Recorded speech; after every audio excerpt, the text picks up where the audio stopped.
அனைவருக்கும் இனிய மாலை வணக்கம். ஒலிம்பியா ஐஏஎஸ் அகாடமி சார்பாக தினசரியாக அப்கமிங்காக வரக்கூடிய குரூப் 1, குரூப் 2, 2A, குரூப் 4 தேர்வுக்காக தினசரி ப்ரீவியஸ் கொஸ்டின்லேருந்து நம்ம தேர்வுகளை பார்த்து வருகிறோம். அந்த வகையில் நாம் ஏற்கனவே பார்த்திங்கன்னா பாலிட்டி ஏரியாவிலேருந்து டிஎன்பிசி தேர்வாணையத்தால் கேட்கப்பட்டுள்ள ரீசன்ட் கொஸ்டின் பேப்பரை பார்த்து வருகிறோம்.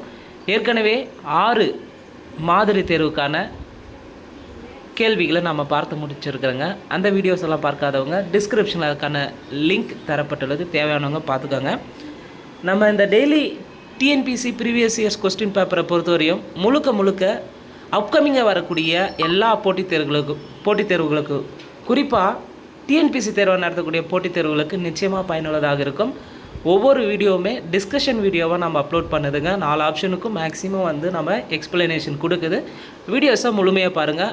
100% இந்த ப்ரீவியஸ் இயர்ஸ் கொஸ்டின் பேப்பருடைய டிஸ்கஷன் வீடியோ உங்களுக்கு பயனுள்ளதாக இருக்கும். இதை மிஸ் பண்ணிடாதீங்க.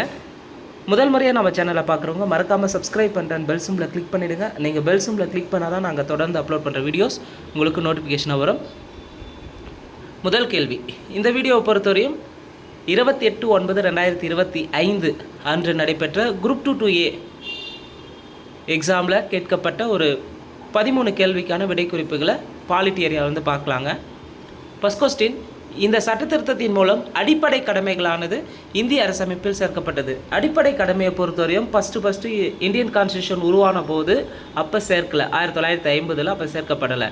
42வது சட்ட திருத்தம் 1976 தான் அடிப்படை கடமைகள் சேர்த்திருப்பாங்க.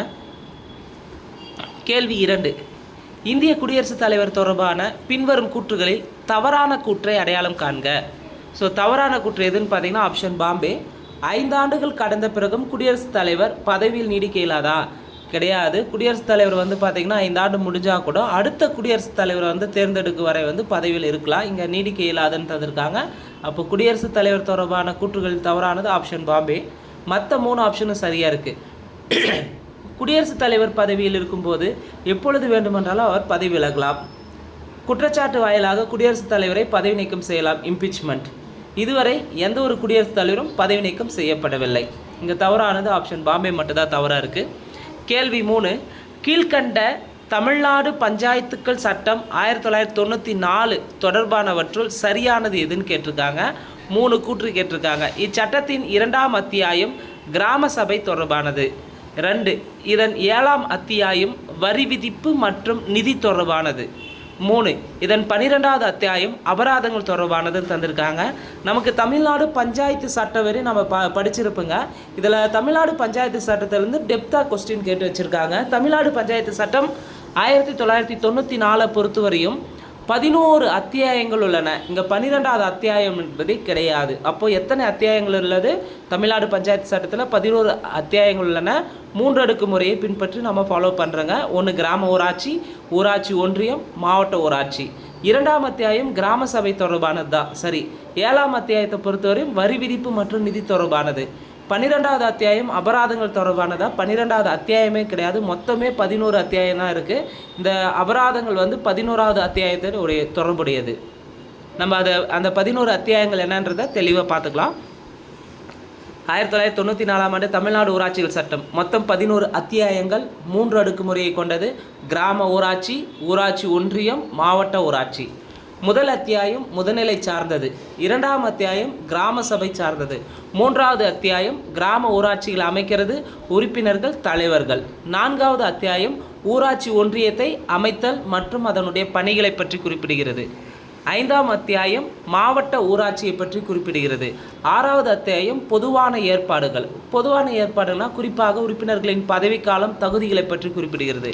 7வது அத்தியாயம் ஊராட்சி நிதிகள், குறிப்பாக வரி விதிப்பு மற்றும் நிதி மேலாண்மையை பற்றி சொல்லக்கூடியது.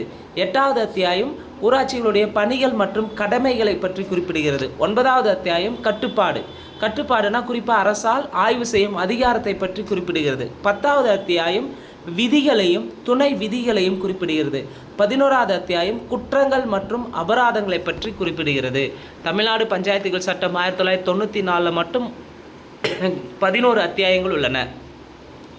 கேள்வி 4, பொறுத்துக. ஆர்டிகல் 280 ஆர்டிகல்ஸ் கேட்டிருக்காங்க. ஆர்டிகல் 280 நமக்கு நல்லாவே தெரியும், நிதிக்குழு. ஆர்டிகல் 263 ஆர்டிகல் 263னா மாநிலங்களுக்கு இடையேயான குழுவை பற்றி குறிப்பிடுகிறது. ஆர்டிகல் 262 மாநிலங்களுக்கு இடையான நதிநீர் தகராறு தீர்ப்பாயத்தை பற்றி குறிப்பிடுகிறது. சரி. ஆர்டிகல் 279A ஜிஎஸ்டி பற்றி வரிக்குழுவை பற்றி சொல்லக்கூடியது. ஸோ சரியான விடை ஆப்ஷன் பாம்பே. 4 1 2 3. கேள்வி 5 தவறான இணையை கண்டுபிடின்னு கேட்டிருக்காங்க.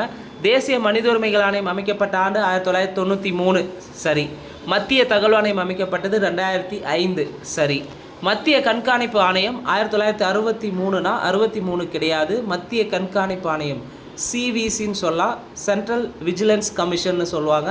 சிவிசி பொறுத்தவரையும் 1964 அமைக்கப்பட்டது. சந்தானம் குழுவின் பரிந்துரைப்படி தான் மத்திய கண்காணிப்பு ஆணையம் அமைக்கப்பட்டது. அடுத்து மத்திய புலனாய்வு அமைப்பு சிபிஐ பொறுத்தவரை எப்போ அமைச்சாங்கன்னா 1963 ஏப்ரல் 1ஆம் தேதி அமைச்சிருப்பாங்க. ஸோ இங்கே 3 4 தவறாக இருக்குது. 1 2 சரி. கேள்வி 6 பொறுத்துக. தமிழ்நாடு நுகர்வோர் பாதுகாப்பு சட்டம் இயற்றப்பட்ட ஆண்டு 1986. நுகர்வோர் இயக்கம் தொடங்கப்பட்டது 1974. தமிழ்நாடு நுகர்வோர் பாதுகாப்பு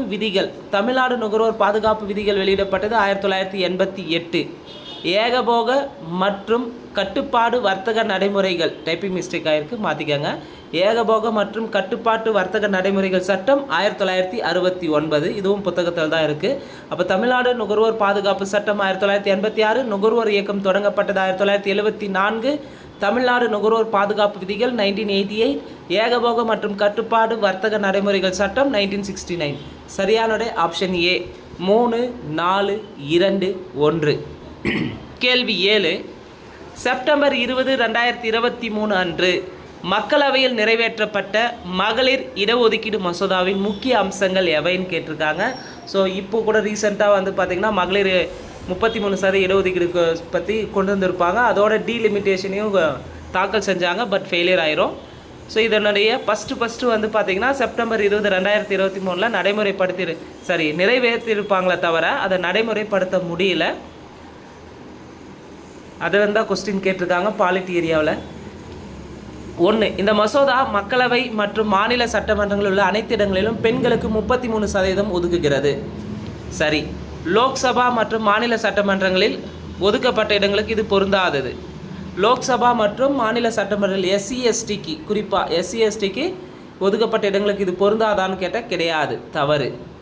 அங்கே டைப்பிங் மிஸ்டேக் ஆகிருக்கு. எஸ்சி எஸ்டிக்கு ஒதுக்கப்பட்ட இடங்களுக்கு பொருந்தாதுன்னு இருக்கும். 3 25 ஆண்டுகளுக்கு இடஒதுக்கீடு வழங்கப்படும் என்பது தவறு. தொகுதி மறுவரைக்கு பயிற்சிக்கு பிறகு நடைமுறைக்கு வரும். ஸோ செப்டம்பர் 20 2023 அன்று மக்களவையில் நிறைவேற்றப்பட்ட மகளிர் இடஒதுக்கீடு மசோதாவில் சரியானது 1 மற்றும் 4 சரியாக இருக்குது. கேள்வி 8 பொறுத்துக. நீதித்துறை செயற்பாடு எப்போ ஏற்படுத்தினாங்கன்னா 1947. ஆளுமையில் அறநெறி 2007. நீதித்துறை வாழ்வின் மாண்புகளின் மறு அறிக்கை வெளியிடப்பட்டது. நீதித்துறை வாழ்வின் மறு அறிக்கை வெளியிடப்பட்டது 1997. நிர்வாக தீர்ப்பாயம் 1976. இது சரியான விடை ஆப்ஷன் பாம்பே 3 4 2 1. கேள்வி 9 அடிப்படை கடமைகள் பற்றிய சரியான கூற்றுகளை தேர்ந்தெடுக்க. ஃபஸ்ட்டு கொஸ்டினாக நம்ம அடிப்படை கடமைகளை பற்றி பார்த்துருப்போங்க. இதிலையும் கேட்டிருக்காங்க. 1 இந்தியாவின் இறையாண்மை ஒற்றுமை மற்றும் ஒருமைப்பாட்டை பாதுகாப்பது. சரி. இயற்கை சூழலை பாதுகாப்பது மற்றும் மேம்படுத்துவது. சரி. நம்முடைய பாரம்பரியத்தையும் பன்முக பண்பாட்டையும் பாதுகாப்பது. சரி.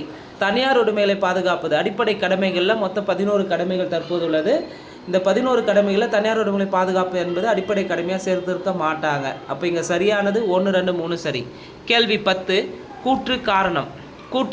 இந்திய அரசமைப்பு சட்டம் மிகவும் குறிப்பாக நீதி புனராய்வு அதிகாரத்தை குறிப்பிடுகிறதா? இந்திய அரசமைப்பு சட்டம் நீதி புனராய்வு அதிகாரத்தை மட்டுமே குறிப்பிடுதானா? கிடையாது, மிகவும் குறிப்பாக தந்திருக்காங்க. அப்போ கூற்று தவறு.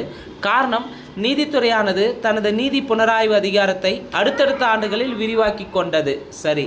அப்போ இங்கே கூற்று தவறு, காரணம் சரி. கேள்வி 11 முன்னுரிமை அட்டவணை வரிசையின்படி சரியான வரிசை ஒழுங்கினை கண்டறிக. அதாவது அவர்களுடைய அதிகாரத்தின் அடிப்படையில் வரிசைப்படுத்த சொல்லியிருக்காங்க. துணை ஜனாதிபதி, அதுக்கடுத்து அதிக அதிகாரமுடையவர் மக்களவை சபாநாயகர், அதற்கடுத்து மாநில முதலமைச்சர்கள், அதற்கடுத்து மத்திய அரசாங்கத்தின் இணையமைச்சர்கள். சரியான விடை ஆப்ஷன் பாம்பே. கேள்வி 12. கீழ்காண்பவற்றுள் பொருத்தமற்றது எதுன்னு கேட்டிருக்காங்க. எஸ்ஆர் பொம்மை வழக்கு 1994 எதனோடு தொடர்புடையதுன்னா குடியரசுத் தலைவர் ஆட்சி அமல்படுத்த தொடர்பானது. உன்னிகிருஷ்ணன் வழக்கு 1993 கல்வி உரிமை தொடர்பானது. பிரகாஷ் சிங் வழக்கு 2006 பார்த்தீங்கன்னா நீதித்துறை சீர்திருத்தம் தொடர்பானதானா கிடையாது. எம் நாகராஜ் வழக்கு 2006 இடஒதுக்கீடு தொடர்பானது. அப்போ பிரகாஷ் சிங் வழக்கு 2006 என்ன சொல்லுதுன்னா காவல்துறையில், குறிப்பாக இந்தியாவில் காவல்துறையில் அரசியல் தலையீட்டை குறைத்து அதன் செயல்பாட்டை தன்னாட்சி அதிகாரத்துடன் மாற்றுவதற்கான உச்சநீதிமன்றம் வழங்கிய ஒரு வரலாற்று சிறப்புமிக்க தீர்ப்பு தான் பிரகாஷ் சிங் வழக்கு 2006. கேள்வி 13. நாட்டின் அடிப்படை சட்டத்தின்படியே அன்றி எந்த ஒரு மனிதனும் கைது செய்யப்படவோ, சிறைப்படுத்தப்படவோ, நாடு கடத்தப்படவோ, அவரின் சொத்துக்களை கைப்பற்றவோ, வேறு எந்த வகையிலோ அளிக்கப்பட முடியாது. இந்த புகழ்பெற்ற வாசகம் அமைந்துள்ள ஆவணம் எதில் இருக்குதுன்னு பார்த்தீங்கன்னா மேக்னட்டா கார்ட்டாவில் இருக்குது, மகா சாசனத்தில் அமைந்துள்ளது. ஸோ இந்த வீடியோவை பொறுத்தவரையும் குரூப் 2 2Aல கேட்கப்பட்ட பாலிட்டி ஏரியாவில் 13 கேள்விகளை நம்ம பார்த்துருக்குறோங்க. இந்த வீடியோ உங்களுக்கு பிடிச்சிருந்தால் லைக் பண்ணுங்கள், கமெண்ட் பண்ணுங்கள். மறக்காமல் டிஎன்பிஎஸ்சி எக்ஸாமுக்கு ப்ரிப்பேர் பண்ணுற உங்கள் ஃப்ரெண்ட்ஸ்க்கு ஷேர் பண்ணுங்கள். நன்றி, வணக்கம்.